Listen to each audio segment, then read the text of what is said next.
खिलजी वंश के बारे में इतनी विस्तृत जानकारी और साक्षरता के माध्यम से ली गई जानकारियों की तथ्यता पर बहुत कम सवाल उठाए गए हैं। और अब हम आते हैं तुगलक वंश के बारे में। उसका क्या कहना है जिस काल में वह स्वयं उपस्थित था। निश्चित रूप से तुगलक वंश के समय की जानकारियाँ जो इब्न बतूता ने रहला में लिखी हैं वे और ज़्यादा सत्य होंगी, सही होंगी। उसने ये लिखा है कि 8 वर्ष के दौरान उसने मालदीव, श्रीलंका आदि क्षेत्रों का दौरा किया और करीब 14,000 किलोमीटर की यह यात्रा बनती है। उसमें गयासुद्दीन तुगलक जो खिलजी वंश के बाद आया और उसने एक तरीके से उसकी स्थापना की। उसने एक स्वर्ण जड़ित महल बनाया था, ये उसका विवरण है। और वह महल में एक विशाल उसने एक कुंड बनाया था जिस कुंड में सोना पिघलगा के भरा जाता था। आगे इब्न बतूता लिखते हैं कि संभवतः यह कुंड जो सोने से भरा था, समय समय पर भरा गया था, वह मोहम्मद बिन तुगलक को विरासत में मिला। कल्पना कर सकते हैं कि कितना सोना उस विशाल कुंड में रहा होगा। यह मोहम्मद बिन तुगलक के समय की बात है। और जब 1325 में मोहम्मद बिन तुगलक गद्दी पर आया गयासुद्दीन की मृत्यु के बाद, तो एक घटनाक्रम के तहत उसने गद्दी हासिल की। इब्न बतूता के अनुसार कुतुबुद्दीन खान उस घटना स्थल पर उपस्थित था जहां दिल्ली के पास गयासुद्दीन तुगलक की मौत हुई। और उसने टिप्पणी की है कि उसको जैसा बताया गया, इब्न बतूता को जैसा बताया गया, उसके अनुसार यह मोहम्मद बिन तुगलक के द्वारा की गई एक हत्या का षड्यंत्र था। और यह जानकारी उसे खुसरो खान से मिली। तो ऐसा माना जा सकता है कि मोहम्मद बिन तुगलक एक षड्यंत्र के माध्यम से सिंहासन पर आया और तुगलक वंश का अगला शासक बना। इसके साथ ही उसने तुगलक वंश के अन्य घटनाओं पर भी प्रकाश डाला है और विस्तार से इसका जिक्र किया है। उदाहरण के लिए दिल्ली से दौलताबाद जो राजधानी का स्थानांतरण मोहम्मद बिन तुगलक ने किया था, जिसके लिए उसकी बहुत तरीके से आलोचना समालोचना होती है उस कदम को लेकर। शायद मोहम्मद बिन तुगलक को दिल्ली वासियों ने कुछ बहुत कड़वी चिट्ठियां लिखी थी और उस कड़वी चिट्ठी से मोहम्मद बिन तुगलक बहुत नाराज़ हो गया था, जिसमें उसके शासन की कुछ आलोचनाएं थीं और ये दिल्ली वासियों के द्वारा की गई थी। ऐसा मानते हुए मोहम्मद बिन तुगलक ने दिल्ली वासियों को सज़ा देने के लिए उन्हें दौलताबाद की ओर सबको रवाना किया और उनकी रवानगी के लिए बड़ी कठोरता बरती। इब्न बतूता ने लिखा है, not even a dog was spared, एक कुत्ते को भी नहीं छोड़ा गया। जब यह बात जब आलोचना और उसने दंडित करने के लिए उसकी जो भर्त्सना थी पत्रों के माध्यम से, तो दिल्ली वासियों को दंडित करने के लिए जब उसने दौलताबाद भेजा और जब पूरा का पूरा अमला दौलताबाद की ओर गया, तो स्वाभाविक था ठीक तरह से व्यवस्था न होने के कारण रास्ते में ही कई लोगों की मौत हो गई। दौलताबाद आधी से कम संख्या में लोग पहुंच पाए और बाद में मोहम्मद बिन तुगलक को अपना यह निर्णय बदलना पड़ा और उसने फिर दौलताबाद से दिल्ली वासियों को दिल्ली वापस कूच करने का आदेश दिया। ये उसकी कड़ाई का पहलू था, कठोरता का पहलू। लेकिन इसके साथ ही इब्न बतूता मोहम्मद बिन तुगलक की न्यायप्रियता और उदारवादिता का भी जिक्र करते हुए नहीं छोड़ता। उसने ऐसे अनेक उदाहरण दिए हैं जिसमें उसने स्पष्ट किया है कि मोहम्मद बिन तुगलक कितने उदार थे। उसका ये कहना था वो इतने विनम्र थे, सबसे विनम्र राजाओं में थे कि जब किसी अपराध के लिए मोहम्मद बिन तुगलक को जिम्मेदार ठहराए जाने की संभावना थी तो वह स्वयं न्यायालय में उपस्थित होता था, न्यायाधीश से अपराध का दंड सुनता था और उस दंड का पालन करता था। इसने उजड़ी हुई दिल्ली देखी इब्न बतूता ने और इसका विस्तार से वर्णन किया है और उसकी कठोरता का विवरण करते हुए ही वह इस बात का विवरण करता है, इस बात का जिक्र करता है कि इस सब के बावजूद यह कहा जा सकता है कि मोहम्मद बिन तुगलक जितने कठोर थे उतने ही विनम्र भी थे और उसकी दानशीलता, उसकी दयालुता की उसने विशेष चर्चा की है। तो इस प्रकार इब्न बतूता ने एक बड़ा सजीव चित्रण मोहम्मद बिन तुगलक के बारे में करने का प्रयास किया है और उसके सभी पहलुओं पर प्रकाश डाला है।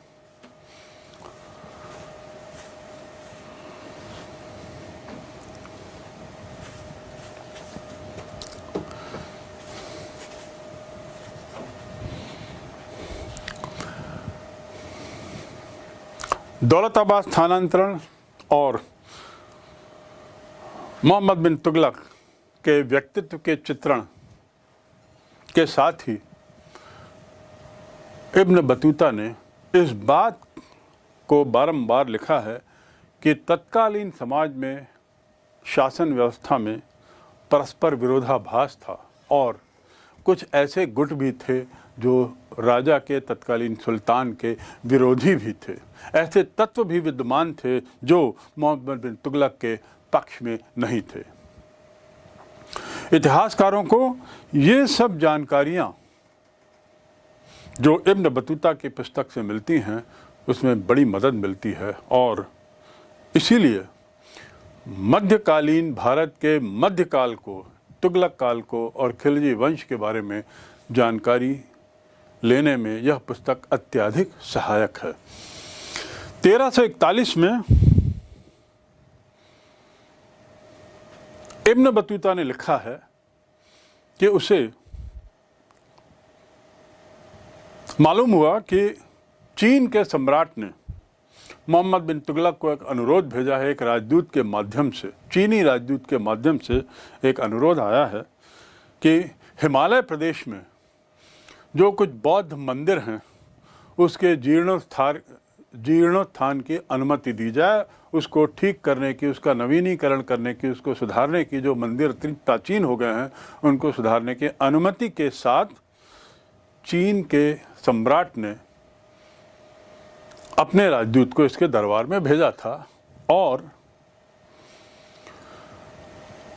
मोहम्मद बिन तुगलक इस बात से इतना प्रभावित हुआ कि उसने इब्न बतूता को आदेश दिया कि वह स्वयं अनेकों महंगे उपहारों के साथ चीन के उस सम्राट के पास जाए और उनसे मुलाकात करे। इसी कारण से इब्न बतूता ने अपने इस 8 वर्ष के शासन काल में, अपने 8 वर्ष के इस काल में, भारत के काल में चीन का भी दौरा किया। इससे ये बात साबित होती है कि मोहम्मद बिन तुगलक अब विदेशियों से भी अच्छे संबंध बनाने का उत्सुक था। हाँ, चीन के सम्राट ने यह भी प्रस्ताव रखा था कि यदि आवश्यक हो तो नियमानुसार हम इसका कर भी दे सकते हैं, जजिया टैक्स भी दे सकते हैं, लेकिन उसे मोहम्मद बिन तुगलक ने स्वीकार नहीं किया और चीनी मित्रता को स्थायी रखने के लिए उसने एक कदम आगे जाकर अपने राजदूत के रूप में इब्न बतूता को चीन भेजा, जो इस बात को सिद्ध करता है कि वह विदेशी संबंधों के लिए भी उतना ही सिंसियर था, उतना ही तत्पर था जितना उचित सामाजिक व्यवस्था के लिए, जितना कि उचित शासन व्यवस्था के लिए, जितना कि उचित भौगोलिक व्यवस्था के लिए। और इस प्रकार इस पुस्तक में हमें, इब्न बतूता की इस पुस्तक रहला में हमें भौगोलिक, सांस्कृतिक, सामाजिक और वैदेशिक जानकारियाँ, राजनीतिक जानकारियाँ, विदेशी संबंधों की जानकारियाँ एक बड़े सजीव चित्रण के साथ मिलती हैं। इब्न बतूता ने तत्कालीन शासन, सामाजिक व्यवस्था, राजनीतिक व्यवस्था आदि का वर्णन करते हुए शहरों को भी नहीं छोड़ा और यहाँ की उसने वहाँ के बाज़ारों का बड़ा विस्तार से वर्णन किया है, बड़ा सजीव चित्रण किया है। और जैसा मैंने पूर्व में कहा कि उसने छोटी छोटी बातों को भी बड़े अच्छे तरीके से इस पुस्तक में लिखा है। उसकी नज़र में जो भारतीय शहर थे उसमें उसने लिखा है कि जो सामान्य शहर होते थे वो बड़ी घनी आबादी वाले होते थे, बड़े होते थे, सड़कें बड़ी चौड़ी होती थी लेकिन काफ़ी भरी रहती थी और उन शहरों में व्यापार का अवसर बहुत रहता था, बशर्ते आपके पास पूंजी हो, आपके पास कौशल हो और आपके पास करने की इच्छा हो। ऐसा इब्न बतूता का स्वयं का कहना है। सड़कों में चमक दमक थी, बड़ी रंगीन लगती थी शाम और चौड़ी होने के कारण भीड़ भाड़ भी काफ़ी दिखाई देती थी। दिल्ली का विवरण देते हुए इब्न बतूता ने लिखा है, यह संभवतः एक सबसे बड़ा शहर था तत्कालीन साम्राज्य का और इसकी जनसंख्या भी विशाल थी। इसके जो प्राचीर थे बड़े अतुलनीय थे। इसकी जो दीवारें थीं, बाहर से जो घेराबंदी की हुई दीवार, वो उसकी चौड़ाई ही 11 हाथ थी। 28 दरवाजे थे। इन दरवाज़ों में अलग अलग कार्य किए जाते थे। प्राचीरों में एक स्थान से दूसरे स्थान लगातार घोड़सवार या सैनिक अंदर घूमते रहते थे पहरेदारी की दृष्टि से और 24 घंटे पहरा होता था। इनके रहने के लिए भी अंदर कक्ष बनाए गए थे। साथ ही जो दरवाजे थे, इन दरवाज़ों में अलग अलग कार्य होते थे। जैसे एक दरवाज़ा था उदाहरण के लिए जिसमें भीतर उसके आसपास उन दरवाज़ों में मांडवी दरवाज़ा था, वहाँ मंडी होती थी, अनाज की मंडी, साथ ही गुल दरवाज़ा जहाँ पे फूल आदि बेचे जाते थे। इसके साथ ही द्वारपाल कक्ष, भंडार गृह जिसमें सभी तरह के सामान, सब्जी भाजी, हथियार, अनाज, अस्त्र, वस्त्र आदि के भंडारण के लिए उन जगहों में व्यवस्था थी। जो बीच का हिस्सा होता था, शहर के बीच का हिस्सा, इसमें एक विशाल स्तंभ हुआ करता था और उसके चारों तरफ बढ़िया कालीन बिछा दिया जाता था और काफ़ी रंगीन माहौल उस जगह का होता था, ऐसा इब्न बतूता का कहना है। प्राचीरों का जिक्र करते हुए इब्न बतूता लिखते हैं कि इनके चारों तरफ ऐसी खिड़कियां बनी होती थीं जिसमें अंदर प्रकाश आता था और इस प्रकार प्रकाश की रोशनी से शहर का अंदरूनी इलाका, उस प्राचीर के आसपास का, बड़ा सुंदर हो जाता था। जो आधार होता था प्राचीर का वह पत्थर का बना होता था और ऊपर मिट्टी का, ईंटों का बना होने के कारण उसमें जुड़ाई होती थी, लेकिन नीचे का जो आधार था वह पत्थरों का बना रहता था। बदायूं दरवाज़ा, जैसे गुल दरवाज़ा मैंने बताया, मंडावी दरवाज़ा बताया, ऐसे बदायूं दरवाज़ा जो था वह सबसे ज़्यादा विशाल था, सबसे ज़्यादा भव्य था, अपनी सुंदरता के लिए भी और अपनी विशालता के लिए भी। एक बेतरतीब कब्रगाह का भी जिक्र इब्न बतूता अपनी पुस्तक में करते हैं और उसमें लिखते हैं कि जो कब्र होती थी, इस कब्र के ऊपर एक गुंबद बना दिया जाता था और यदि गुंबद कई बार नहीं बनता था तो मेहराब से भी संतुष्ट हो जाते थे। दौलताबाद शहर का जिक्र करते हुए इब्न बतूता लिखते हैं कि दौलताबाद भी एक अत्यधिक विशाल शहर था और वहाँ पर काफ़ी बड़ा बाज़ार था और ये जो बाज़ार था दौलताबाद का, ये केवल आर्थिक विनिमय का केंद्र ही नहीं था, बल्कि यहाँ पर राजनीतिक सामाजिक गतिविधियाँ भी बहुत होती थी और एक दूसरे से मेल मिलाप की जगह भी थी। मंदिर आदि के बारे में भी उसने इस पर विस्तार से वर्णन किया है और उसने लिखा है कि कुछ बाज़ारों में जो मंदिर वगैरह होते थे उसके आसपास संगीत कार्यक्रम, नर्तकियों का नृत्य आदि आदि भी होता रहता था। दुकान का जो दरवाज़ा था, दुकान का दरवाज़ा उन बाज़ारों में मकान मालिक की ओर खुलता था, मकान मालिक के घर की ओर खुलता था और इस प्रकार ये एक तरीके से सुरक्षा की व्यवस्था थी। साथ ही शहर के बीच में एक बहुत ऊंचा गुंबद बनाया गया था जिसका नाम था तराब बाह। यहाँ पर इसमें तराब बाह के चारों तरफ, जैसा मैंने बताया कि दिल्ली में भी प्राचीर के अंदर लोग बैठते थे, ऐसी तराब बाह के चारों तरफ भी कालीन आदि बिछाकर शाम को कार्यक्रम होते थे और नर्तकियां झुंड में आती थीं, संगीत करती थीं, गायन करती थीं, सूर्यास्त का गीत गाती थीं और सूर्यास्त के गीत के साथ ही साथ वहाँ के कार्यक्रम का समाप्ति की घोषणा हो जाती थी और विसर्जन हो जाता था।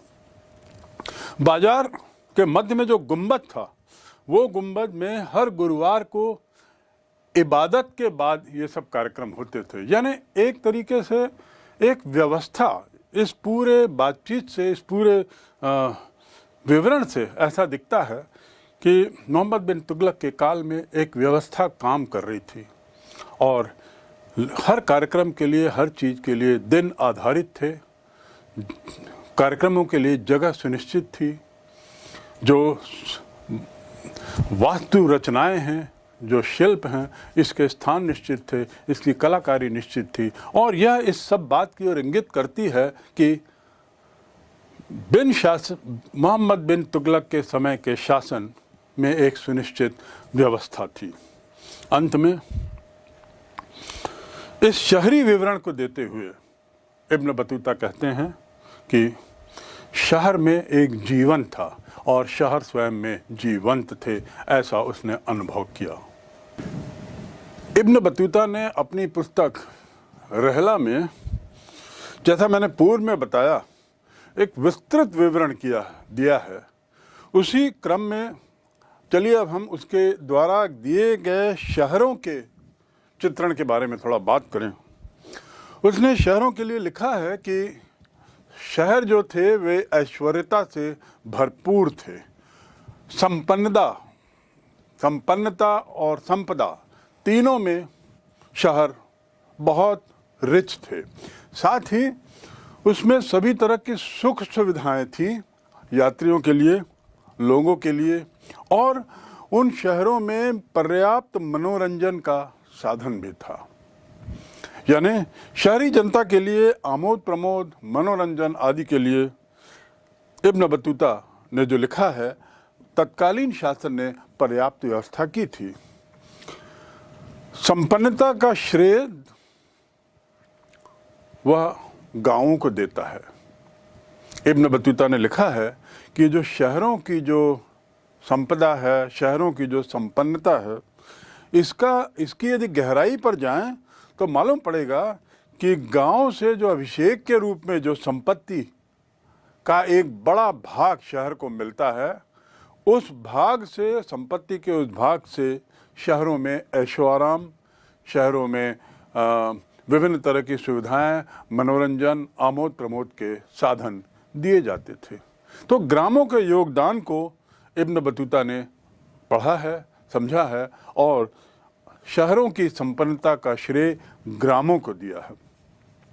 साथ ही उसने लिखा है कि क्योंकि ज़मीन बहुत उपजाऊ थी उस समय, तो उपजाऊ ज़मीन होने के कारण उत्पादन भी बहुत था और शहरी जनता को गांव से भेजे गए उत्पादन से उनको फीड किया जाता था, उनको पर्याप्त भोजन मिलता था, पर्याप्त खाद्यान्न मिलता था।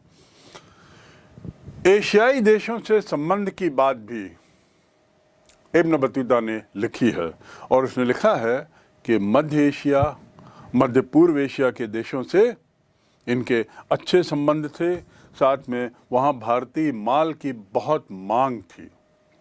उन संबंधों के कारणों में जाते हुए इब्न बतूता ने स्पष्ट किया कि इन अच्छे संबंधों का एक कारण था भारतीय माल की वहाँ मांग, अर्थात भारतीय जो सामान थे, पक्का सामान, उस बहुत अच्छे स्तर का था। यहाँ जो बनाया जाता था, निर्माण किया जाता था उन सामानों का, वे बड़े अच्छे स्तर के थे और उनकी मांग बहुत थी। उन सामानों में वह जिक्र करता है कपड़े, विशेषकर सूती कपड़े, उसके अलावा रेशम का कपड़ा, मलमल, महीन मलमल, जरी, साटिन, इनकी तो बहुत ज़्यादा मांग थी। कपड़ों के अतिरिक्त अन्य सामानों की मांग का भी उसने जिक्र किया है, लेकिन विशेष रूप से उसने महीन मलमल की मांग के बारे में लिखा है। और उसने लिखा है कि इसकी मांग इतनी ज़्यादा थी और इसकी कीमत भी इतनी ज़्यादा थी कि यह केवल उच्च संपन्न वर्ग के लोग ही पहन पाते थे, लेकिन कीमत मांग में आड़े नहीं आई।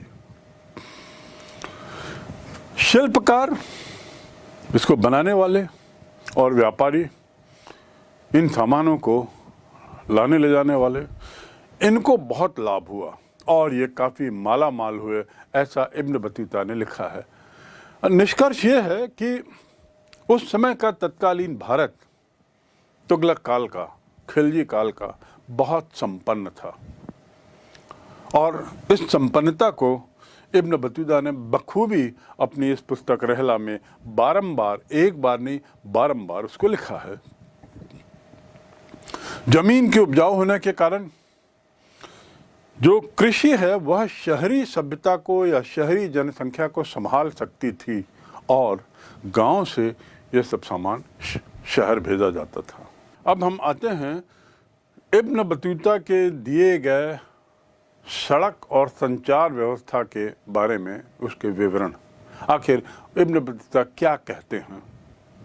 उसने यह बात लिखी है कि जो सड़कें थी बड़ी चौड़ी थी, शहरों में पत्थर से बनाई जाती थी और उनको समतल सड़कों से लगातार जोड़ा जाता था। तो इस प्रकार सड़कों की एक मजबूती थी और सड़कों की एक व्यवस्था थी। उसके बाद उसका कहना है कि सड़कों के दोनों ओर आने जाने के लिए, यात्रियों के लिए सघन वृक्ष थे और कई जगह तो उपवन की भी बात इब्न बतूता ने की है।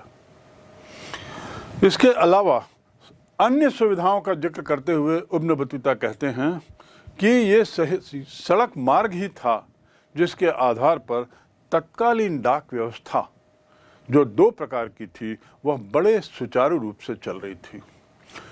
यही सड़क व्यवस्था थी जिसके कारण माल का आना जाना, आवक जावक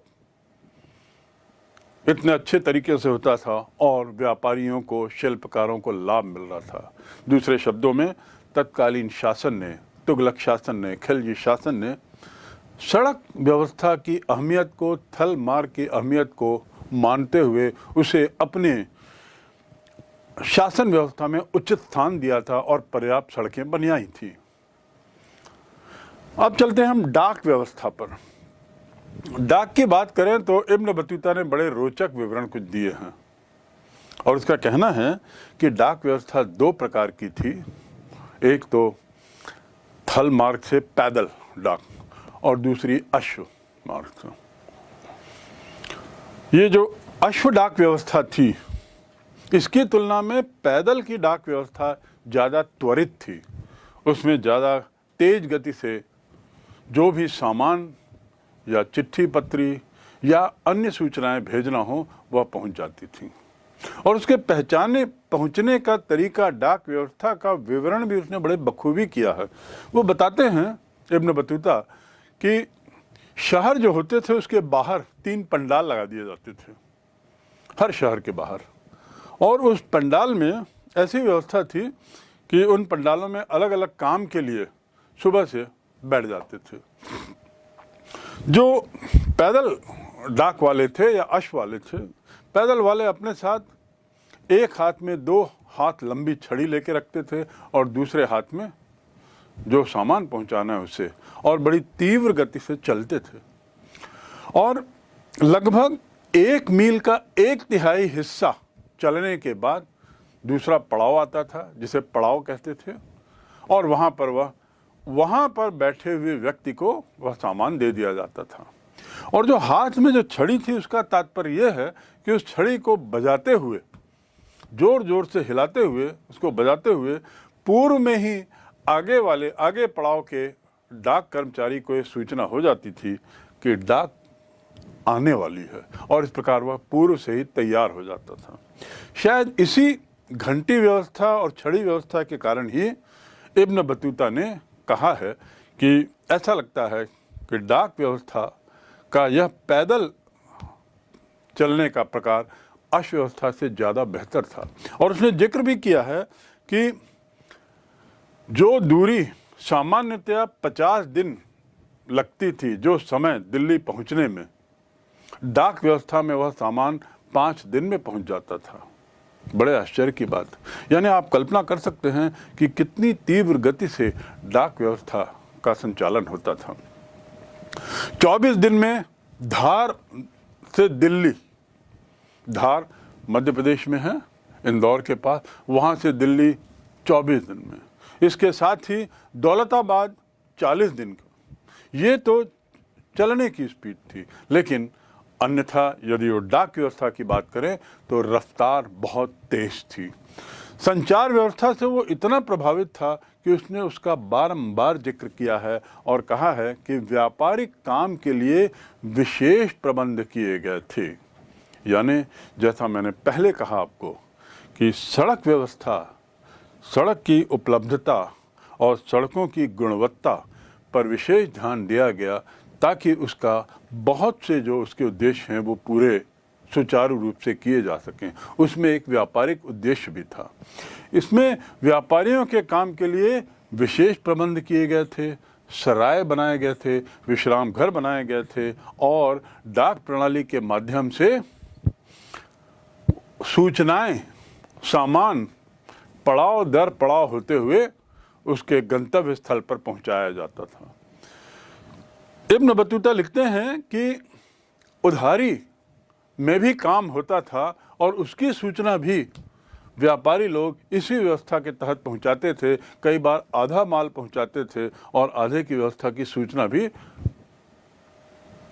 जो माल लेने वाला है उस तक समय पर पहुंच जाती थी। अश्वडाक व्यवस्था को उलुक का नाम दिया है। 2 प्रकार की जो व्यवस्था बताई गई, उसमें जो घोड़े से जो डाक व्यवस्था थी उसको उलुक का नाम दिया गया है, और उलुक पैदल डाक व्यवस्था की तुलना में शायद उतना ज़्यादा प्रचलित नहीं था। अंत में अर्थव्यवस्था के बारे में इब्न बतूता का कहना है कि अर्थव्यवस्था मुख्य रूप से फलों के व्यापार के लिए शायद थी, क्योंकि खुरासान जो अफगानिस्तान के आगे क्षेत्र है, वहाँ से फलों को लाने के लिए अर्थव्यवस्था का ज़्यादा उपयोग होता था, और वहाँ के फल भारतीयों को, विशेषकर दिल्ली के दरबार के लोगों को बड़े प्रिय थे।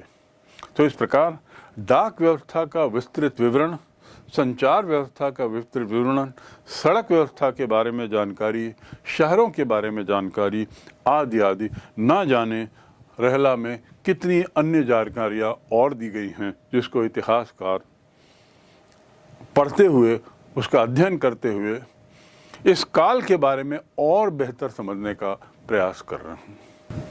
इब्न बतूता और इसकी पुस्तक रहला, इसमें दिए गए विवरणों को इतने विस्तार से, मेरे बताने का मतलब ये नहीं है कि उसमें जो भी है, उसमें जो भी लिखा है उसे तथ्य के रूप में सही मान लिया जाए।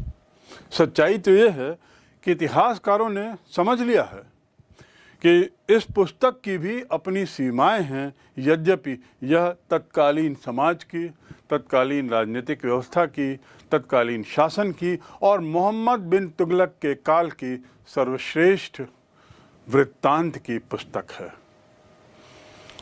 इतिहासकारों ने यह अनुभव किया रेहला के अध्ययन के बाद कि संभवतः इब्न बतूता चूंकि विदेशी था और विदेशी होने के नाते भारत की भाषा से उतना परिचित नहीं था, तो स्वयं बात करके जानकारी एकत्रित नहीं कर पाना उसकी एक कमजोरी थी और इसलिए कई बार तथ्यों में थोड़ा सा तोड़ मड़ोड़ नजर आता है। ये बताने का अर्थ ये है कि रेहला को भी इतिहासकारों ने बखूबी अध्ययन करने के बाद उसके दी गए विवरणों का अन्य स्रोतों से मिलान करने के बाद उसमें से जो उनको सही निकला है उसे ही भारतीय इतिहास में जोड़ा है। इसकी भी अपनी सीमाएं हैं। लेखक की खुद की अपनी प्रवृत्ति, खुद का अपना झुकाव उसकी लेखनी को प्रभावित तो करता ही है। यहाँ इब्न बतूता के साथ दिक्कत ये थी कि विदेशी होने के नाते भारतीय भाषा की जानकारी ना होना और जानकारी पाने के लिए किसी माध्यम का उपयोग करना कई बार तथ्यों से बात दूर निकल जाती है। दूसरी इसकी सीमा ये है कि अन्य यात्रा वृत्तांतों की तरह अन्य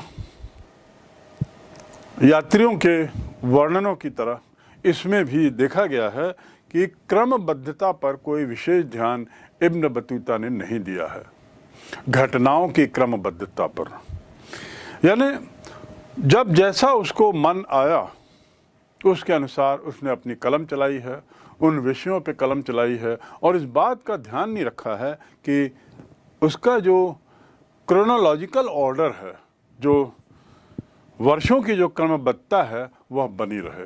तो यह भी इस पुस्तक की एक कमजोरी है, एक उसका दोष है। तीसरा और अंतिम दोष जो इस पुस्तक में है वह है कि वृत्तांतों में तथ्यों के साथ साथ उसने अफवाहों को भी स्थान दिया है। जो अफवाहें उस समय उड़ती थीं, उन अफवाहों को भी उसने तथ्यों के साथ साथ सम्मिश्रित कर दिया, उसमें मिला दिया। इसलिए कई बार उसके द्वारा लिखी गई कई बातें सच्चाई से परे भी हो सकती हैं और ऐसा इतिहासकारों ने पाया भी है। इसका अर्थ इसके कई बिंदुओं पर विश्वसनीयता कम है। इन तीनों सीमाओं के बावजूद, इन तीनों दोषों के बावजूद यह पुस्तक तत्कालीन इतिहास की जानकारी के लिए अहम है। 14वीं शताब्दी के भारत, उसका सामाजिक, राजनीतिक, भौगोलिक, प्रशासनिक विवरण इब्न बतूता ने बखूबी दिया है। और सबसे बड़ी बात, मोहम्मद बिन तुगलक के काल और मोहम्मद बिन तुगलक एज ए शासक के रूप में उसने जो वर्णन किया है वह हमारे इतिहासकारों के लिए भारतीय इतिहास की रचना के निर्माण में बहुत काम आया है।